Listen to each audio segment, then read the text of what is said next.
July 23వ తేదీ DRDO ప్రపంచంలోని 4 లేదా 5 దేశాలు కనుక్కున్న ఒక ఆయుధాన్ని కనుక్కున్నారు. రష్యా యొక్క S-400ను మించిపోయే ఆయుధాన్ని కనుక్కున్నారు. ఇజ్రాయెల్కు ఐరన్ డోమ్ ఎలాగో, రష్యాకు S-400 ఎలాగో, అమెరికాకు పేట్రియట్ ఎలాగో మనకు ప్రాజెక్ట్ కుషా అలాగా అనమాట. ఈ వీడియో టెక్నికల్గా ఎడ్యుకేషనల్గా ఉంటుంది, బట్ కాంటెంట్ రిచ్గా ఉంటుంది. నచ్చితే వీడియోను లైక్ చేయండి. 2016లో మనం 36 రఫేల్స్ను ఫ్రాన్స్ నుండి కొన్నప్పుడు జాన్ చిప్స్ టెక్నాలజీను ఫ్రాన్స్కు అడిగాం. అప్పట్లో ఫ్రాన్స్ ఏమనింది అంటే ఇది చాలా ఎలీట్ టెక్నాలజీ, ఫస్ట్ వరల్డ్ దేశాలైన USA, రష్యా లేదా ఫ్రాన్స్, యూరోప్ వంటి దేశాల దగ్గరే ఈ టెక్నాలజీ ఉంది. సారీ, దీన్ని మేము అమ్మలేము అని చెప్పి మనల్ని హ్యూమిలియేట్ చేసింది. మీరు రఫేల్స్ కొంటే కొనండి, బట్ జాన్ చిప్ టెక్నాలజీను అమ్మేది లేదు అని చెప్పింది.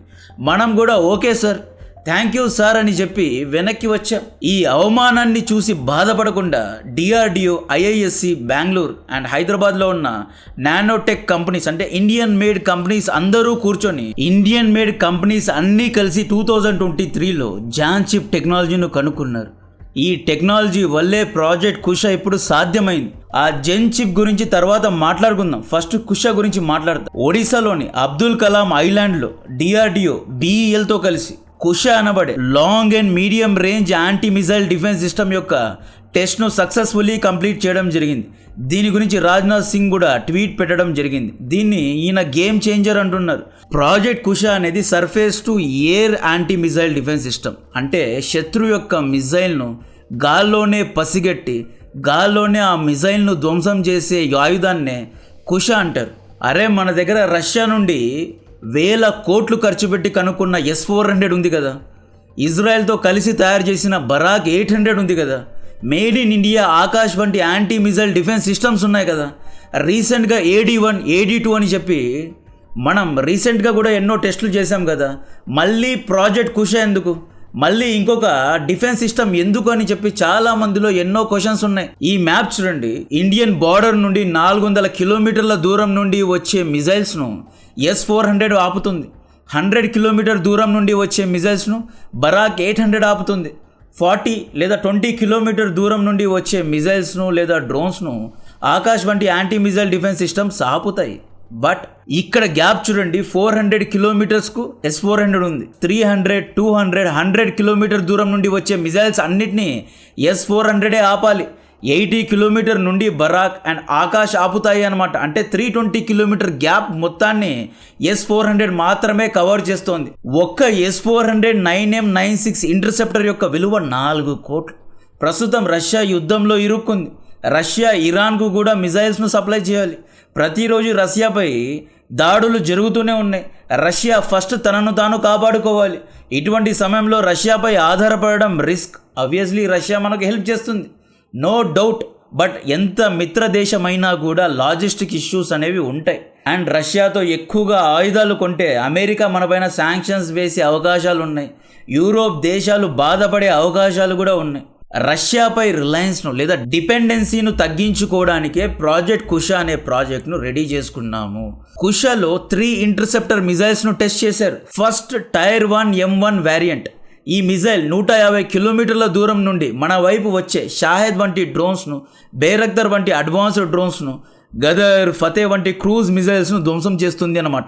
సెకండ్ ఇంటర్సెప్టర్ మిజైల్ పేరు టైర్ 2 M2 వేరియంట్. ఇది రాక్షసి మిజైల్. ఈ missile lower radar cross section ఉన్న అంటే స్టెల్త్ ఎయిర్ క్రాఫ్ట్స్ అండ్ మిజైల్స్ను ట్రాక్ చేసి ధ్వంసం చేస్తుంది అనమాట. దీని యొక్క రేంజ్ 250 కిలోమీటర్లు. థర్డ్ ఇంటర్సెప్టర్ మిజైల్ పేరు టైర్ 3 M3 వేరియంట్. ఈ వేరియంట్ డైరెక్ట్గా S-400కు కాంపిటీషన్ ఇస్తోంది. 350 నుండి 400 కిలోమీటర్ల దూరం నుండి వచ్చే అవాక్స్ వంటి సర్వీలియన్స్ విమానాల్ని, రాడార్ ప్లేన్స్ను, మిడ్ డే రీఫ్యూలర్ ఎయిర్ క్రాఫ్ట్స్ను ధ్వంసం చేస్తుంది M3 వేరియంట్. ఈ మూడిటిని ఒకేసారి కనుక్కున్నారు అండ్ మూడిటికి ఒకే మెటీరియల్స్ను వాడారు అండ్ ఒకే టెక్నాలజీ వాడారు. కాబట్టి లాజిస్టిక్ విషయంలో మనకు ఎటువంటి ఇష్యూస్ ఉండవు. వేరు దేశాలు ఒక్కొక్క డిస్టెన్స్కు డిఫరెంట్ వేరియంట్స్, డిఫరెంట్ టెక్నాలజీస్ కనుక్కున్నారు. బట్ మనం ఒక్క కుషాలోనే 3 వేరియంట్స్ పెట్టేశాము అనమాట. రీసెంట్గా మనం టెస్ట్ చేసింది AD-1 AD-2, అది hypersonic missiles and intercontinental ballistic మిజైల్స్ను ఇంటర్సెప్ట్ చేసే డిఫెన్స్ సిస్టమ్స్ అనమాట. దీని యొక్క చిప్స్, రాడార్స్ అన్ని ఇండియాలోనే తయారు చేసాం కాబట్టి ఇది సెల్ఫ్ రిలయంట్గా ఉంటుంది. గల్ఫ్ యుద్ధంలో మనం చూసాం UAE, సౌదీ, ఖతార్ వంటి దేశాలు పెద్ద పెద్ద బిల్డింగ్స్ను కాపాడడానికి patriot anti missile defence system యొక్క తామీర్ మిజైల్స్పై ఆధారపడ్డాయి. అండ్ ఈ పేట్రియట్ ఎవరిది? యుఎస్ఏది కాబట్టి వీళ్ళు USA చెప్పినట్లే వినాలి. యుక్రెయిన్ను రష్యా నుండి కాపాడేది కూడా ఈ పేట్రియట్. ఒకేసారి ఇరాన్ యుక్రెయిన్లో యుద్ధం వచ్చింది అనుకోండి, USA కూడా పేట్రియట్ను అన్ని దేశాలకు సప్లై చేయలేదు. తామీర్ మిజైల్ యొక్క షార్టేజ్ వచ్చినప్పుడల్లా వీళ్ళు సీజ్ ఫైర్లు చేసుకుంటారు, 15-20 రోజులు యుద్ధాన్ని ఆపేస్తారు, మళ్ళీ ఆ మిజైల్స్ను ఉత్పత్తి చేసుకొని మళ్ళీ యుద్ధాన్ని స్టార్ట్ చేస్తారు అనమాట. అంటే ఇప్పుడు మనం ఒకవేళ యుద్ధంలో ఇరుక్కుంటే మనం కూడా రష్యా పైన ఆధారపడాలి. రేపొద్దున యుద్ధం వచ్చినా ఎవరి ముందు చేయి చాచే అవసరం లేదు, ఎవరు మనల్ని ఆర్మ్ ట్విస్ట్ చేయలేరు అనమాట. ప్రాజెక్ట్ కుషలో hybrid radio frequency and imaging infrared ఈ రెండు మనమే కనుక్కున్నాము. కుష శత్రు యొక్క ఫైటర్ జెట్ ఆర్ మిజైల్ను రాడార్స్ ద్వారా ఇంటర్సెప్ట్ చేస్తూ ఉంటుందండి. ఒకవేళ ఎనిమీ ప్లేన్ కుష రాడార్ను జామ్ చేస్తే ఇన్ఫ్రారెడ్ ఇమేజెస్ ద్వారా కూడా మనం ఎనిమీ ప్లేన్ యొక్క లొకేషన్ను కనుక్కోగలం. ఎనిమీ మిజైల్స్ ఏ లొకేషన్లో, ఏ హైట్లో, ఎంత దూరం నుండి వస్తున్నాయి అని క్యాల్కులేట్ చేసే సూపర్ కంప్యూటర్స్ను కూడా మనం ఇండియాలోనే కనుక్కున్నాం.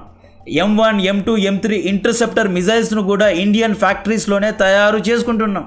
కుషాలో AESA రాడార్ ఉంటుంది, అంటే యాక్టివ్ ఎలక్ట్రానికలీ స్కాన్డ్ యారే అనే రాడార్ను వాడాం.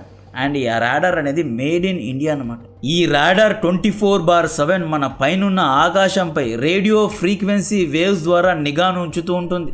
ఏదైనా ఆబ్జెక్ట్ ఈ వేవ్స్కు తగిలితే వేవ్స్ అనేవి బౌన్స్ బ్యాక్ అవుతాయి, అంటే వెనక్కి వస్తాయి. ఇవి ఈకో రిసీవర్కు ట్రావెల్ బ్యాక్ అవుతాయి.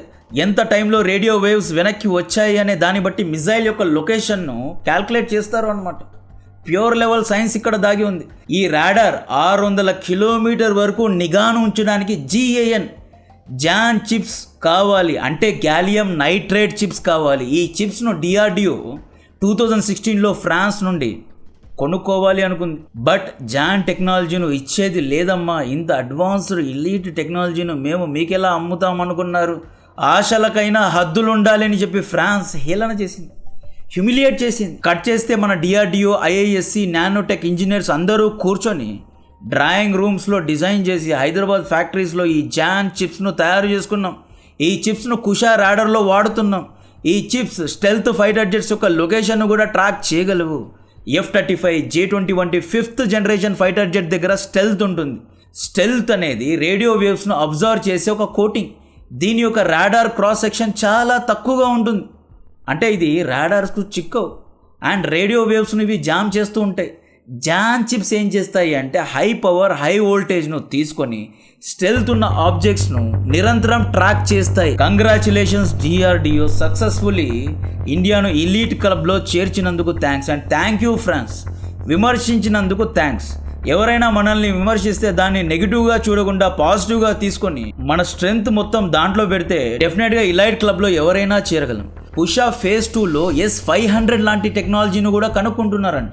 ఇక్కడ S-500 ఇంకా రష్యానే అని అన్ని చోట్ల డిప్లాయ్ చేయలేదు, అంటే ఇట్ ఈస్ టూ ఎర్లీ.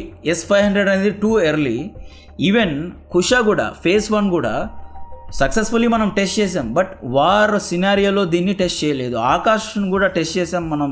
రీసెంట్గా ఆపరేషన్ సింధూర్లో ఆకాష్ యొక్క క్యాపబిలిటీస్ను చూసాం. వార్ సినారియోలో ఎలా పనిచేస్తుంది అనేదే చాలా ముఖ్యం. ఇక్కడ కౌంటీ లేదా డొమెస్టిక్ స్టేజ్లో ఎవరైనా బాగా ఆడతారు, బట్ ఇంటర్నేషనల్ ఇంగ్లాండ్, ఆస్ట్రేలియా గ్రౌండ్స్లో ఆడి సెంచరీ కొడితేనే హీరో అంటారు అనమాట. బట్ ఎనీహో మనం యాంటీ మిజైల్ డిఫెన్స్ సిస్టమ్ను మిడ్ రేంజ్, లాంగ్ రేంజ్ను కనుక్కొని ఒక ఎలైట్ క్లబ్లో చేరుకున్నాం.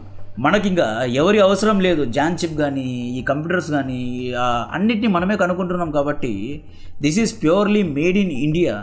అంటే మనం ఒకప్పుడు 2016లో 15లో కేవలం 600 crores విలువగల మిలిటరీ వస్తువులను ఎక్స్పోర్ట్ చేసేవాళ్ళం. బట్ ఇప్పుడు 40,000 కోట్ల విలువ గల వస్తువులను ఎక్స్పోర్ట్ చేస్తున్నాం. అంటే డిఫెన్స్ సెక్టర్లో డెఫినెట్గా మనోళ్ళు అహెడ్గా ఉన్నారు. అంటే ఇది చాలా మంచి న్యూస్. అంటే అన్ని టెస్ట్లో మనం పాస్ అవుతున్నాం అంటే ఇది very good news. And actually project కుషాను ఫైనలీ సుదర్శన చక్రలో ఇంటిగ్రేట్ చేస్తారండి. సుదర్శన చక్రలో S-400, ఆకాష్, బరాక్, కుష ఇలా అన్నీ ఇంటిగ్రేట్ అయి ఉంటాయి. లైక్ ఇజ్రాయెల్, ఇరాన్ లేదా యూఏఈ లాగా మనది చిన్న దేశం కాదు. పాకిస్తాన్, చైనా, బంగ్లాదేశ్ 3 శత్రువులు. వీటన్నిటి నుండి రక్షించడానికి ఇంటిగ్రేటెడ్గా అంటే ఆల్ అరౌండ్ ఇండియాలో సుదర్శన చక్రను అమరుస్తారు. దాంట్లోనే ఇవన్నీ ఉంటాయి. అంటే 400, 500, 300, 200, 100 కిలోమీటర్ దూరం నుండి వచ్చే అన్ని ఆబ్జెక్ట్స్ను ఇంటర్సెప్ట్ చేస్తూ ఉంటారు. ఆ ప్రాజెక్ట్ 2030లో కంప్లీట్ అవుతుంది. సుదర్శన చక్ర అనేది చాలా పెద్ద ప్రాజెక్ట్ అండ్ ఆ టాపిక్ కూడా చాలా కాంప్లెక్స్. దాంట్లో స్వాతి రాడార్స్ కానీ రైట్ లైక్ ఏఈఎస్ఏ టెక్నాలజీ ఎక్కడెక్కడ వాడారు, అంటే ఎన్ని రకాల రాడార్స్ ఉన్నాయి, రాడార్లో కూడా డిఫరెంట్ టైప్స్ ఉంటాయి.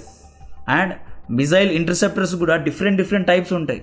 దాంట్లో సూపర్ కంప్యూటర్స్ను వాడి ఉంటారు. అంటే వితిన్ సెకండ్స్లో, నానో సెకండ్స్లో క్యాల్కులేట్ చేసి ఏ మిజైల్కు, ఏ ఎయిర్క్రాఫ్ట్, ఏ డ్రోన్స్కి ఎటువంటి ఇంటర్సెప్ట్ను ఫైర్ చేయాలి అని చెప్పి ఇమీడియట్గా క్యాల్కులేట్ చేసే ఒక కమాండ్ సెంటర్ కూడా ఉంటుంది. రేపొద్దున యుద్ధం కనుక జరిగితే పెద్ద నాయకులు లైక్ పోయం మోడీ గారు, రాజ్నాథ్ సింగ్ గారు వీళ్ళందరూ సుదర్శన చక్ర యొక్క కమాండ్ సెంటర్లోనే కూర్చునే అవకాశాలు ఉన్నాయి. మేబీ సుదర్శన చక్రలో న్యూక్లియర్ వెపన్స్ అండ్ మిజైల్స్ను కూడా ఇంటిగ్రేట్ చేసే అవకాశాలు లేకపోలేదు. ఆల్రెడీ మనం 12 న్యూక్లియర్ వెపన్స్ను లైవ్లో డిప్లాయ్ చేసాం. దాన్ని కూడా సుదర్శన చక్రలో ఇంటిగ్రేట్ చేసే అవకాశాలు లేకపోలేదు. సో సుదర్శన్ చక్ర గురించి మళ్ళీ సపరేట్గా ఒక లాంగ్ వీడియో చేద్దాం. నా కాంటెంట్ నచ్చితే వీడియోను లైక్ చేయండి, ఛానల్ను సబ్స్క్రైబ్ చేసి అందరికీ షేర్ చేయండి. జై హింద్.